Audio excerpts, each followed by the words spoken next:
Il-Kap Nazzjonalista Elix Borg kiser l-istatut tal-Partit Nazzjonalista kif ċedda s-siġġu li bih ġielet fit-12 distret u żamdak ta' 13 distret dak ta' Għawdex. L-istatut tal-Partit Nazzjonalista f'artiklu numru 116 jgħid b'mod ċar li l-kandidat elett fil-Parlament minn żewġ distretti għandu iċedi s-siġġu fejn ġab l-inqas persentaġġ tal-voti. F'dan il-każ Elix Borg ġab l-inqas persentaġġ ta' voti fuq id-distrett ta' Għawdex minn fejn joriġina.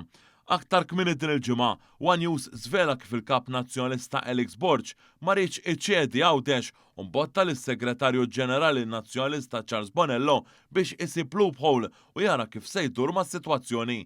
F'istqarrija il-ġimgħa fil-għaxija, il-Partit Nazzjonalista qal li l-Kap Nazzjonalista Elix Borg ġie elett mit-12 u 13 il-distrett u se jkun qed iċedi s-siġġu fuq 12 il-distrett elettorali. Dwar dan l-eks Kap Nazzjonalista Adrian Delija rabat lil Kap Elix Borg biex jimxi mal-istatut tal-Partit Nazzjonalista.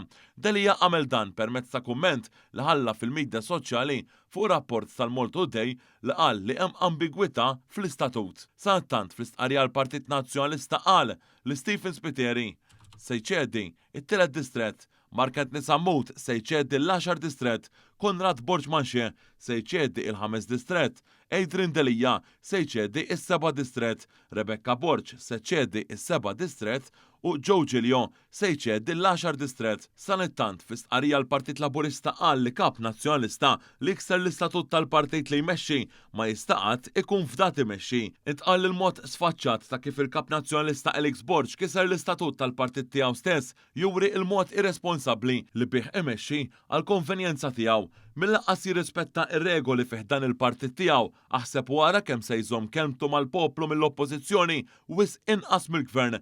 Il-maskra ta' Elix Borg illum waqgħet għal kollox, temm jgħid il-Partit Laburista.